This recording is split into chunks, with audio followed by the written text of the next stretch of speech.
Souvent, peut-être, nous croyons que c'est le désir d'un homme d'être puissant. Non, bien-aimé, c'est dans la volonté de Dieu. C'est Dieu qui nous donne cet ordre. Et l'ordre que le Seigneur nous donne, il nous dit, je vous ordonne, soyez puissants. Pourquoi nous devons être puissants, bien-aimés? Parce que le Dieu que nous prions, ce Dieu, nous le disons, nous le déclarons, il est le Dieu tout-puissant. Bien-aimés, nous avons besoin de puissance pour vaincre. Parce que simplement nous sommes dans les combats. Il y a un combat, bien-aimé, entre le ténèbre et la lumière. Voilà pourquoi Dieu ordonne que ceux qui sont avec lui soient revêtus de puissance.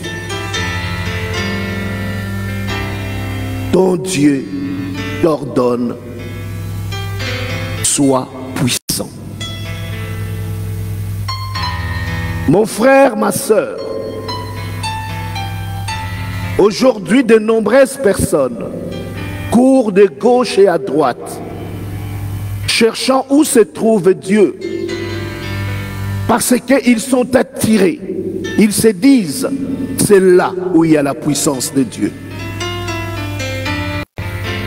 Les bien-aimés dans le Seigneur, j'aimerais simplement que nous puissions comprendre que l'endroit que tu cherches, où il y a la puissance de Dieu, je me l'ai te démontré ce matin. Tu es ce tabernacle. Tu es ce lieu. Tu es cette habitation. Parce que tout simplement, l'Esprit de Dieu, le Saint-Esprit habite en toi. Amen, amen. Alors la question qu'on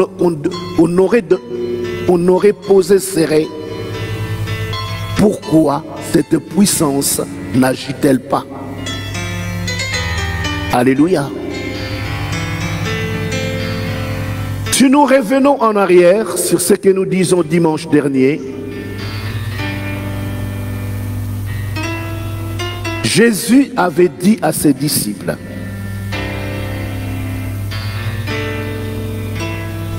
vous recevrez une puissance.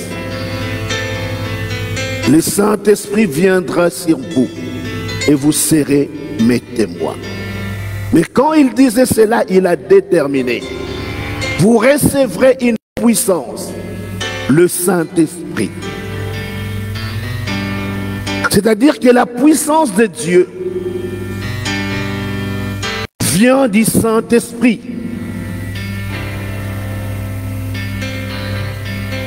Or, nous sommes le temple de l'Esprit quand nous avons créé.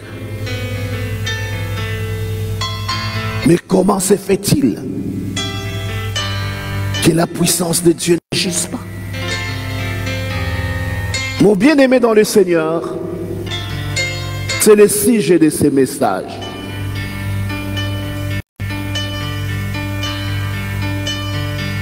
Les Juifs du temps de Pierre et de Jean, du temps des apôtres, ont été bouleversés par quelque chose qu'ils n'ont pas saisi, qu'ils n'ont pas compris. C'était la Pentecôte. Ils ont accouru parce qu'ils voulaient comprendre qu'est-ce qui se passe, qu'est-ce qui arrive. Ils ont vu des personnes dont la parole de Dieu décrit. Nous allons lire Actes chapitre 2, le verset 1 au verset 4. Le jour de la Pentecôte, ils étaient tous ensemble dans le même lieu. Tout à coup, il vint du ciel un bruit comme celui d'un vent impétueux. Et il remplit toute la maison où ils étaient assis. De langues semblables à de langues de feu leur apparurent, séparées les unes des autres, et se posèrent sur chacun d'eux. Et ils furent tous remplis du Saint-Esprit et se mirent à parler en d'autres langues, selon que l'Esprit leur donnait de s'exprimer. Bien-aimés, regarde quelque chose que personne n'avait vu, que personne n'avait jamais vu. Des personnes qu'ils connaissaient comme étant les gens du peuple, les gens de paix d'instruction. Mais qu'est-ce qui se passe? On nous dit de langues semblables aux langues de feu se posèrent sur chacun. Et ces personnes se mirent à parler en d'autres langues. Pour ceux qui ont vu cela, ceux qui ont assisté à cela, ils se sont posés des questions. Et ils vont même jusqu'à faire des réflexions en disant, ils sont sûrement ivres d'un vin doux. Mais Pierre, prenant la parole, va leur expliquer de quoi il s'agissait. Et c'est là où l'apôtre Pierre va dire, non, ce que vous êtes en train de voir, ce que vous êtes en train de vivre, c'est la manifestation de la prophétie de Joël, qui a dit dans le dernier temps, je répandrai de mon esprit sur toute chair. C'est l'esprit de Dieu. Ayant entendu ces discours, ils se posèrent la question. Alors ils vont s'approcher à Pierre. Là nous sommes dans Actes chapitre 2, le verset 37. Après avoir entendu ces discours, ils eurent le cœur vivement touché. Et ils dirent à Pierre et aux autres apôtres, hommes frères, que ferons-nous? Alléluia. Que ferons-nous? Parce que ces gens se sont sentis responsables, coupables.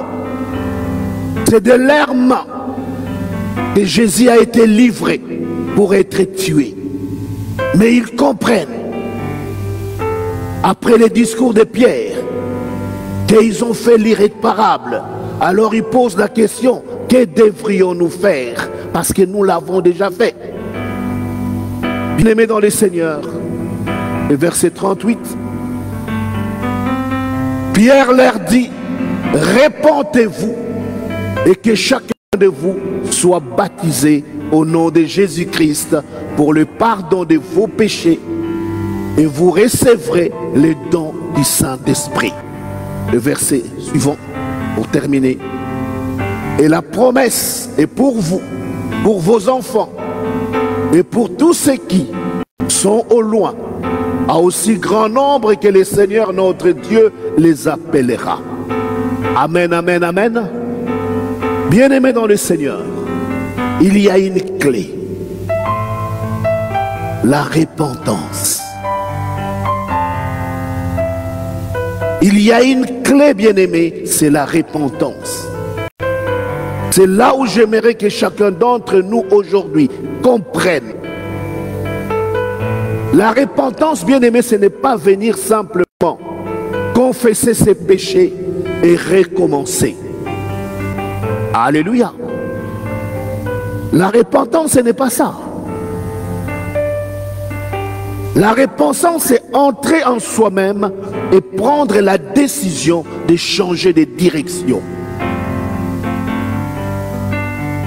Nous ne grandissons pas parce que nous ne sommes jamais repentis, mais nous venons confesser. C'est pourquoi tu vas voir, bien-aimé, tous les jours, tu te mets à genoux pour confesser les mêmes péchés. Si tu es voleur tous les jours, j'ai encore volé. Si tu es un impudique tous les jours, j'ai encore commis l'impudicité. Si tu es menteur tous les jours, j'ai encore menti. Bien-aimé, pourquoi? Parce que tout simplement, nous n'avons jamais saisi c'est quoi la repentance. Quand on se répand, on change de vie.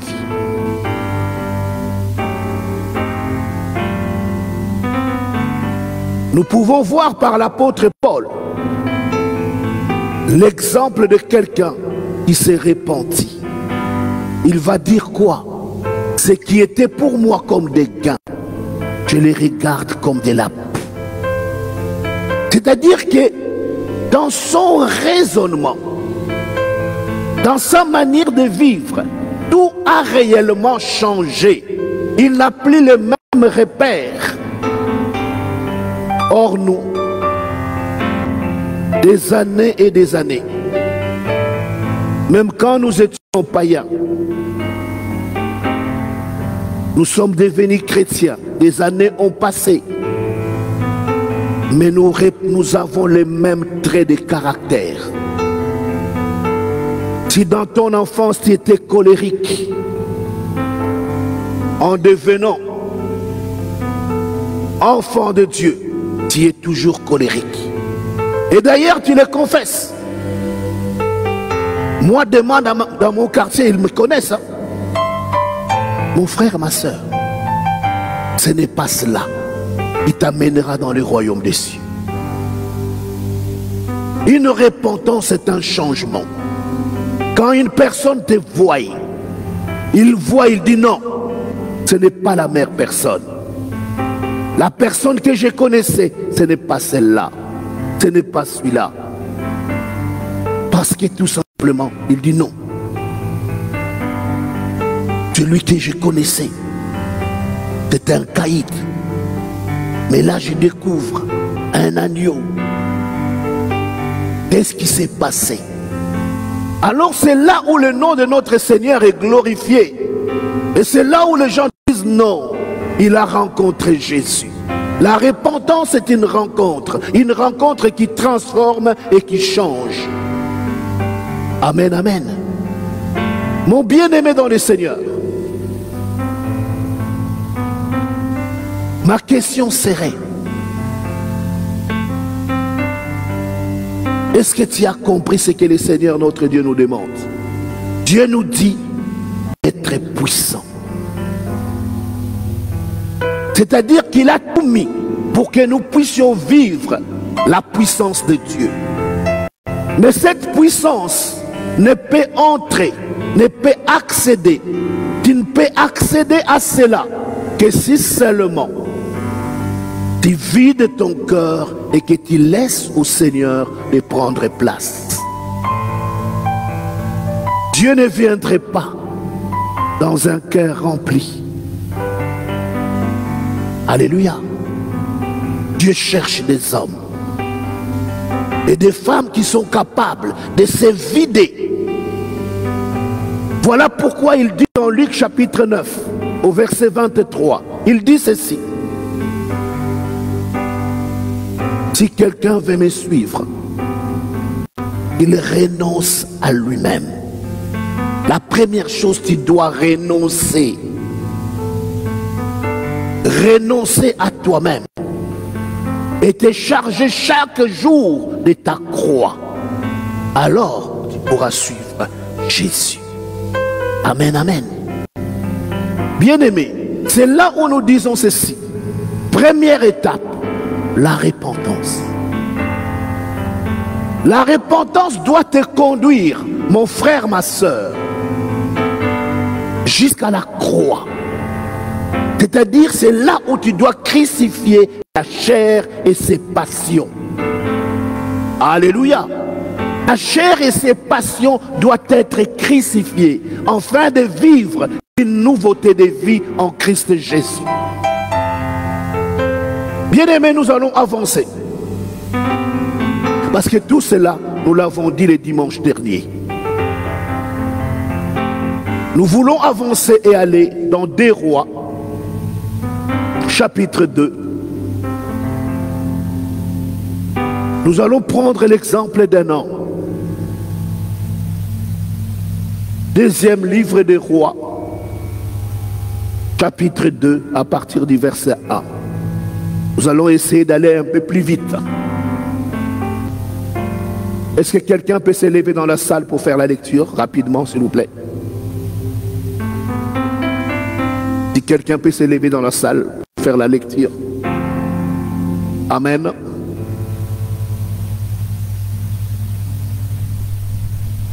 Un tourbillon. Élie partait de Gilgad avec Élisée. Élie dit à Élisée, reste ici, je te prie, car l'Éternel m'envoie jusqu'à Béthel. Élisée répondit, l'Éternel est vivant et ton âme est vivante. Je ne quitterai point. Et ils descendèrent jusqu'à Béthel. Les fils des prophètes qui étaient à Béthel sortirent vers Élisée et ils leur dirent, sais-tu que l'Éternel enlève aujourd'hui ton maître au-dessus de ta tête? Et il répondit, je le sais aussi, taisez-vous. Élie lui dit, Élisée, reste ici, je te prie, car l'Éternel m'envoie à Jéricho. Il répondit, l'Éternel est vivant et ton âme est vivante. Je ne te quitterai point. Et ils arrivèrent à Jéricho. Les fils des prophètes qui étaient à Jéricho s'approchèrent d'Élisée et ils dirent, sais-tu que l'Éternel enlève aujourd'hui ton maître au-dessus de ta tête? Il répondit, je le sais aussi, taisez-vous. Élie lui dit, reste ici, je te prie, car l'Éternel m'envoie au Jourdain. Il répondit, l'Éternel est vivant et ton âme est vivante. Je ne te quitterai point. Et ils poursuivèrent tous deux leur chemin. 5 hommes d'entre les fils des prophètes arrivèrent et s'arrêtèrent à distance vis-à-vis. Et eux deux s'arrêtèrent au bord du Jourdain. Alors Élisée prit son manteau, le roula en frappant les eaux qui se séparèrent ça et là. Et ils passèrent tous deux à sec. Lorsqu'ils eurent passé, Élie dit à Élisée, demande ce que tu veux que je fasse pour toi avant que je sois enlevé d'avec toi. Élisée répondit, qu'il y ait sur moi, je te prie, une double portion de ton esprit. Élie dit, tu demandes une chose difficile, mais si tu me vois pendant que je serai enlevé d'avec toi, cela t'arrivera ainsi, sinon cela ne t'arrivera pas. Comme ils continuèrent à marcher en parlant, voici un char de feu et des chevaux de feu les séparent l'un de l'autre. Et Élie monta au ciel dans un tourbillon. Amen. Amen. Vous pouvez continuer la lecture, mais je vous lis, bien-aimés dans le Seigneur, que nous puissions saisir cet exemple. Nous parlons de la puissance. La puissance ici, c'est ce qu'on va appeler l'onction de l'Esprit de Dieu. Amen. Mon frère, ma soeur, l'onction c'est quoi? C'est la puissance du Dieu très haut dans ta vie, qui vient par le Saint-Esprit. Amen, amen, amen. Mon bien-aimé dans le Seigneur, notre message, Dieu t'ordonne d'être puissant. Mais nous voyons ici l'exemple d'un homme. C'est Élisée. Élisée peut être comparé à toi et moi. Quelqu'un qui était au service de son maître, qui était Élie. Et Élie, Dieu l'avait oué. Il possédait un manteau de puissance. Le désir d'Élisée, c'était d'avoir ce qu'Élie avait. Amen, amen. Mais j'aimerais te dire ce matin, bien-aimé dans le Seigneur, que tout chrétien doit être comme Élisée. Chercher à être revêtu de la puissance du Dieu très haut. Amen, amen, amen. Nous avons commencé par dire aux enfants de Dieu le chemin que nous devons emprunter. Pierre dit à ses disciples, Pierre va dire pardon aux Juifs qui sont venus, lui poser la question, que devrions-nous faire? Il leur dit, répentez-vous. Après la repentance, soyez baptisés au nom de Jésus-Christ. Troisième chose, vous recevrez le don du Saint-Esprit. Mon bien-aimé, voici le chemin que le Seigneur a tracé pour chacun d'entre nous. Et c'est là où Jésus lui-même avait déjà dit à ses disciples, ne sortez pas de Jérusalem, mais vous recevrez une puissance. Le Saint-Esprit viendrait sur vous et vous serez mes témoins. Mais pour que cela vienne, les disciples n'étaient pas assis. La parole de Dieu nous montre qu'ils ont persévéré dans l'enseignement des apôtres, qu'ils ont persévéré dans la prière, ils ont persévéré dans la communion fraternelle et dans la fraction de pain. Amen. Mon bien-aimé dans le Seigneur, pour que cela vienne dans ta vie, il y a d'abord une chose qui doit se faire. C'est la soif, les désirs de ton cœur. Amen. Ce que tu ne désires pas ne viendra pas. Ce que tu ne cherches pas, tu ne le trouveras pas. Mais si tu veux trouver, il faut chercher. Ici, on nous donne l'exemple de quelqu'un qui va vivre cela. C'est Élisée. Élisée. Mais bien aimé, regarde le chemin que le Seigneur est en train de lui montrer. Ils étaient à Gilgal, Élisée ainsi que Élie. Élie va dire à Élisée, reste ici, le Seigneur m'envoie à Bethel. Alléluia. Bien-aimé, il est important que nous comprenions le sens de mots. Que veut dire Gilgal? Gilgal, bien-aimé dans le Seigneur, pour ceux qui lisent la parole de Dieu, c'est là où sont arrivés Israël quand ils sont sortis du désert après avoir traversé le Jourdain. Ils vont se retrouver à Gilgal. Mais qu'est-ce qui se passe à Gilgal? À Gilgal, c'est là où ils vont manger pour la première fois, je m'excuse du terme que j'utilise, depuis longtemps, ils vont manger du blé, des choses naturelles. Parce que dans le désert, ils mangeaient du cire naturel. C'était la manne et les cailles qui tombaient. Alléluia.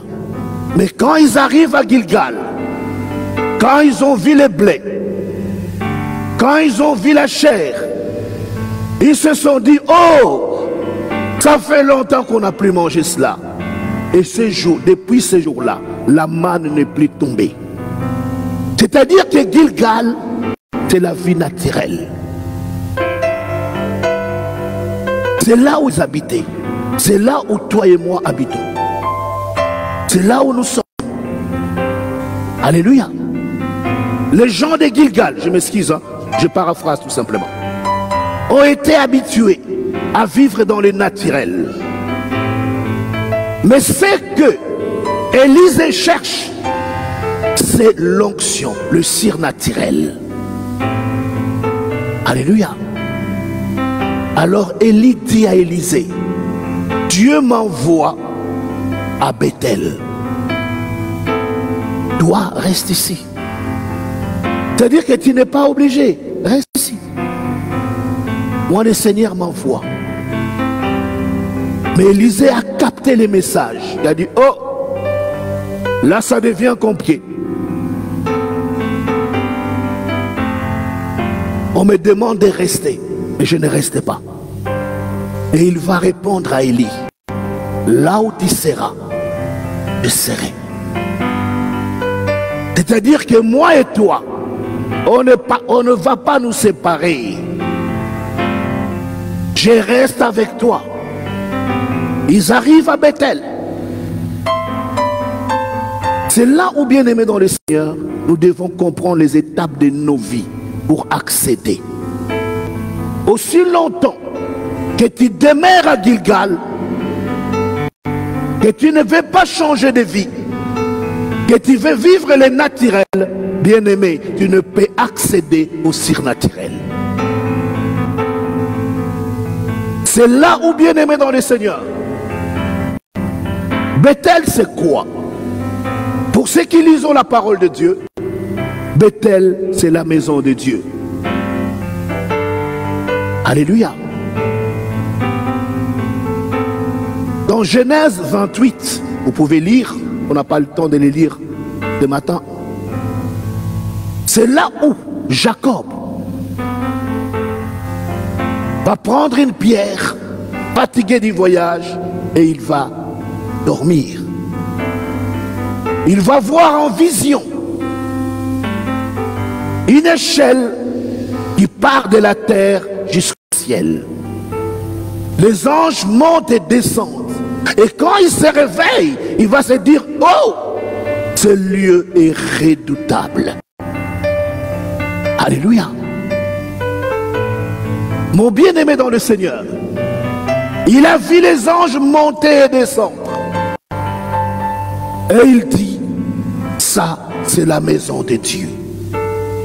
Mon frère, ma soeur, enfant de Dieu, beaucoup de personnes ne veulent pas saisir cela. Tu veux vivre la grandeur. Mon bien-aimé dans le Seigneur, tu dois être dans la maison de Dieu. Dans la maison de Dieu, c'est là où on expérimente le Seigneur notre Dieu. C'est là où nous vivons la grandeur de Dieu. C'est l'école. C'est là où nous venons apprendre l'obéissance. C'est là où nous venons, bien-aimés dans le Seigneur, changer nos manières de vivre. Eh, bien-aimés dans le Seigneur, il est triste. De nombreuses personnes veulent vivre dans la maison de Dieu comme ils ont vécu à Gilgal. C'est-à-dire comme ils ont vécu dans leur famille, comme ils ont vécu dans les naturels. C'est pourquoi ils viennent dans la maison de Dieu, mais ils n'ont aucune, je ne sais pas quel mot utiliser, révérence ou déférence, je ne sais pas. Bien aimé, nous sommes dans la maison de Dieu. Dans la maison de Dieu, on ne fait pas ce qu'on veut. Alléluia. Dans la maison de Dieu, on ne vient pas pour dicter sa manière d'être. Non. C'est la maison de l'obéissance. Vous savez, c'est facile d'obéir à quelque chose qu'on veut faire. Mais quand on ne veut pas cette chose-là, et la parole de Dieu te dit l'inverse, c'est là où les choses changent. Là, Dieu est en train de dire, soyez puissants. Mais peut-être que dans ton cœur, tu dis, moi cette puissance, je vais l'avoir pour en faire quoi? Tous ceux qui ont la puissance sont en train de faire des bêtises.